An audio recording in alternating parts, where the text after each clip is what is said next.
All right, you know what I'm saying? So, boom! I think we can all agree at this point that this whole John Cena heel turn, let's be real, has been a complete dog shit waste of time. It's been complete horse shit waste of time. Nothing has come of this. Nothing at all. Literally. We got a few good months of John Cena as a bad guy, right? I don't hate the run in itself. I don't hate what John Cena tried to do, but my whole problem is in why this thing was done, how it was done, the philosophy behind why it was done. Like basically everything other than John Cena's performance itself is what I have a problem with here. And in a vacuum, the idea of John Cena turning heel is not a bad thought. There's a reason why it's been floated around for so long, but at the same time, so long had gone by and it's the guy's last year. It's like, why in his last year even go there if it's going to end by the end of the year anyway, you know? At least when Hogan turned heel, it actually breathed uh, new life into his career. It gave him like a whole, like, second half of his career. He had like a whole another Hall of Fame career when you think about it. When Austin turned heel, yeah, like, it killed business, but at least it brought us some entertaining TV, and at least it actually lasted. You know, we had some moments out of it. We had the Kurt Angle milk truck moment. Stone Cold, he actually elevated a lot of people through his title reign as a bad guy. He helped elevate the Hardys. He helped elevate Jericho, Benoit. In this current title reign that Cena's had, who is he? Who is he elevated? Isn't that really the job of a good heel to elevate an even better babyface, right? Who has John Cena helped elevate? You can say maybe there was a chance that R-Truth or Ron Killings, you could say maybe there's a chance that he could have gotten something out of it, but R-Truth hasn't moved up or down the card at all. You can say maybe he's moved up slightly. Now he's wrestling, I guess, he's kind of in a feud, I think, right now with like Aleister Black or whatever. But who gives a fuck? We're not talking about R-Truth. We're talking about John Cena. And over the past 10, 15 years or so, you can say that there's at least a few different points when maybe they could have turned John Cena heel and it would have made sense, particularly around 2012 when he was feuding with The Rock. I think John Cena has said it himself that that was actually their plan at the time, was to turn him heel, but they didn't go through with it because, I guess Vince got cold feet or whatever. And you can say whether that was the right move, whether it was the wrong move. Personally, I liked the John Cena Rock match and the whole feud between them as it stood. I liked both of them as just baby faces. There's nothing wrong with doing a babyface match if your baby faces are like John Cena and The Rock.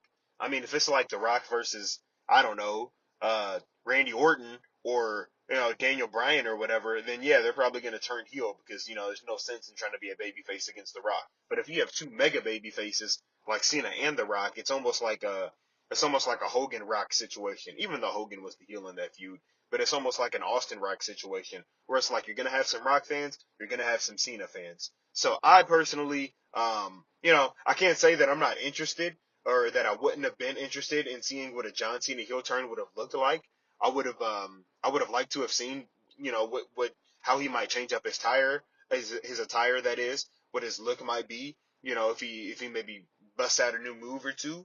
He's not obviously not going to go back to calling his move the FU because we're in PG land now. But it would have still been interesting. It would have still been interesting. It's a big what if in wrestling history. It's a big what if that they turned into a reality now. And there was not probable cause. There was not probable cause to turn John Cena heel. He's in his last year. It's his farewell tour. You might as well just let him ride it out the same way he's been for the past fucking 20 years. It's like, why change things now? If you ask me, it feels like a desperation card that they pulled. That's what it feels like. No one was really too interested or invested in this year's WrestleMania season build-up. So what they had to do was they had to throw a curveball our way. They had to give us something to make things kind of interesting. But uh, where the problem lies is not only, of course, with the fact that this shit was done for no good reason. I mean, if we're being real, but I feel like it teases kind of a lack of respect. And I don't want to sit here and say now that I'm this huge John Cena fanatic, but The guy, his career has basically been what it's been. He's been a good guy the entire time he's been, basically a main eventer. So, I mean, at this point in time, why tarnish that? You know what I mean? Why taint his last year with this horrible heel run? And like I said, I don't have a problem with John Cena's performance in itself. But then if you look at the execution, he changed nothing about his attire because I'm pretty sure this was not playing and they already had all this merchandise, all this farewell tour merchandise planned for him to come out, fucking billboarding every week. So there was no change in his look. There was no change in his theme song. I mean, his Titantron now would appear black. But big fucking deal. What does that mean at all? It doesn't mean a damn thing, bro. It's a Titantron. Nobody gives a fuck if his Titantron now is just black and white. That's the best he got. At least when Hogan turned heel, you can say, yeah, oh, it was basically just Hogan, but as the bad guy. Well, that's kind of the point. That's kind of the point. But Hogan was fundamentally different, at least from a moral standpoint, than he was when he was red and yellow Hulk. Cena, he's effectively the same guy. His promos, they've slightly adopted kind of a heel slant on them to where now he's maybe taking more, personal digs that a babyface Cena wouldn't have taken. But at the same time, we've seen babyface Cena get real on the promos too. So it's like he didn't really need to turn heel to say the things he said to Cody or to say the things he said to Randy even. He didn't need to turn heel for that. And then it's like, and this also just goes to show how bad the heel turn was. The face turn was equally as poor. It was equally as fucking poor. Cena, he goes out on TV, says, I've had all this built up frustration for the past some odd years about how the fans have treated me. So now I'm going to let it all out. And now I'm going to let it all out. Now I'm going to let the fans have it. Now I'm going to take from them. Now I'm going to ruin wrestling. That's literally what his mission statement was up until a few months ago. He's now feuding with Logan Paul, and Logan Paul is like, what the fuck, bro? We were just on the same team. That's how quick this thing was. There was no inciting incident for him to turn babyface. He turned heel apropos of nothing. He turns babyface apropos of nothing. It's almost as if, you know, he's just changing his mind on a fucking whim. It's almost as if his emotions are, go whichever way the fucking wind is blowing that way. And that's the antithesis to the John Cena character. He's supposed to be this guy who, above all else, more than anybody else, he's supposed to be this guy who fucking stands on business. And now he's like, oh, I'm so sorry for what I've done. I need to snap out of it, this and that. It's like, bro, now you're just a bitch. Now you're just a bitch. You can't even go back to being the same John Cena now because all you did was just prove Randy Orton, Edge, CM Punk, all you did was just prove these guys right. All these, guys who you feuded with over the years who doubted your character, all you did was prove Wade Barrett. All you did was prove Bray Wyatt. All you did was prove these guys right. All you did was prove these guys that deep down inside you had this dark side within you all along. And now we really know what you're capable of. So it's hard for us to then just go back to seeing you the same way we did 6 months ago because we've seen you do all this dastardly shit. And I get it. I get it. I understand the fact that he is John Cena. He's going to get cheered whether he's a good guy or a bad guy, especially in his last year of being an active competitor in the company. So I get it. People are going to cheer him even if he literally just goes out there and steals candy from a child. So I understand that. The fans are morons. They're going to cheer. They're going to boo based on, whatever color shirt John Cena has on. I get it. I'm not ignorant to that fact. So, of course, he's going to get cheered. He is John Cena. But think about what this means. Think about what this means. The fans no longer have standards. We no longer have standards. You can't just flip back and forth just like that. You can't wait 10, 15 years to turn this guy heel. Finally, it goes on for like maybe 5 or 6 months. And then, he's just a babyface again. It's almost as if the heel run had no consequence. There was no consequence. There was not a single meaningful rivalry. I mean, yeah, there is a draw to being able to see Cena versus Orton with the roles reversed for the first time. There is a draw to seeing Cena versus Punk with Punk as the babyface and Cena as the heel this time. There is a draw to that just because even though we've seen these matches before, it's a different dynamic at play. So there is that aspect of it. But if you ask me, his matches with Orton, with Punk, with Truth, they don't outweigh the negative that comes with this heel turn taking place in the fucking first place. Um, and I don't like it. Me personally, I don't like it. So now I guess he's going to feud with Brock Lesnar. He comes out on TV, doesn't even hardly acknowledge the fact that he was literally just a fucking bad guy, just a completely different person. Just because Cody comes out and says, hey, Cena, be good. He's going to go out there and do what Cody says. Why? Why? What happened to the involvement from The Rock? He was supposed to be the one who is like, implicitly responsible for this whole thing. He orchestrated this whole thing, so to speak. Cena sold his soul to The Rock the same way that, like, for instance, Austin sold his soul to Vince. You know what I'm saying? And then Austin and Vince were going to be like, partners on TV for the next several months until, Austin turned heel, or not turned heel, but he turned on Vince, joined the. We're not going to get into all this BS right now, okay? You understand? We're not going to get into all these backstories. But the point is, The Rock played no part in the actual execution whatsoever of Cena's heel turn as we saw it over the past few months. It went nowhere. It went nowhere.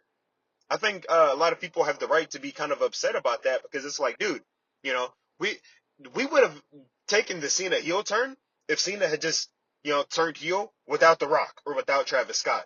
So why were they there if they played no part? What was the point? What was the point? What the fuck? What are we talking about? So The Rock, convinces Cena to sell his soul to him, which also makes no sense because Cena and The Rock are kind of comparable. I mean, The Rock's a bigger star, but, Cena doesn't exactly have a ton to gain, I don't feel like, from being partnered up with The Rock. Cena never explained his alliance with The Rock. I mean, whenever people go back and watch the heel turn now, it's going to involve The Rock and Travis Scott. That will always be a moment in time. And then when you look at the heel run itself, it had nothing to do with The Rock or fucking Travis Scott. Okay? And I listened to a few Travis Scott songs. It's whatever. I don't have anything against Travis Scott. He didn't really need to be involved, but I can't be mad at him because, the company let it happen. So what are you going to do, right? What are you going to do about it?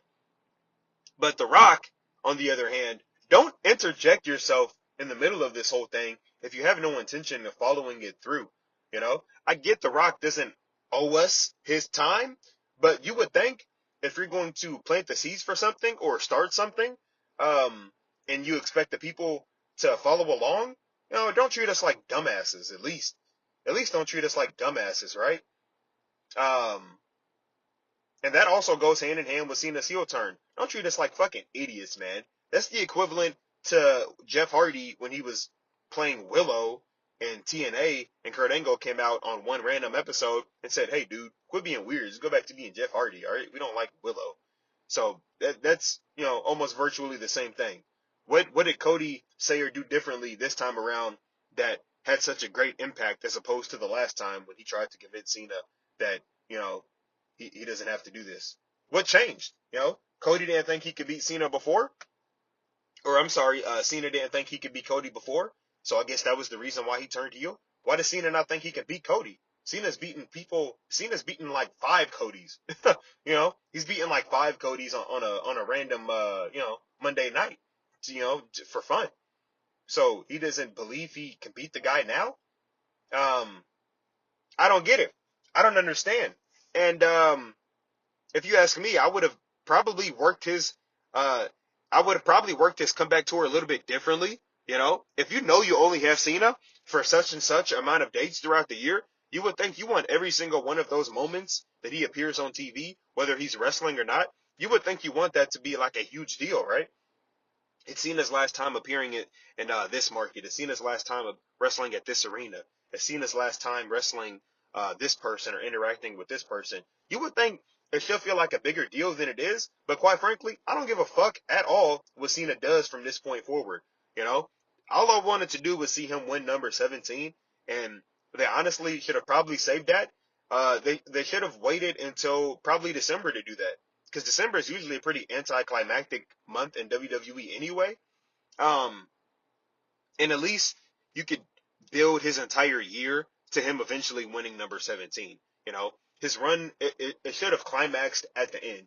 Either he should have won it in his last match, but then I guess he wouldn't be putting anyone over. But if he was going to win the title at WrestleMania, then he should have held the title till his last match. Now it's what the fuck is he going to do? He has like 11 more appearances, and quite frankly, whether he comes out and takes a shit in the ring or has a 5-star match with Brock Lesnar or whoever, I don't really care. I don't really care. Congratulations, WWE. I don't give a fuck about John Cena now. I don't give a fuck what Brock Lesnar does. I'm burnt out on The Rock. Roman Reigns is booked like a jabroni. Congratulations. You've royally fucked yourselves. And with that being said, I'm going to go ahead and piece the fuck up out of here, and I'll catch you in the next one.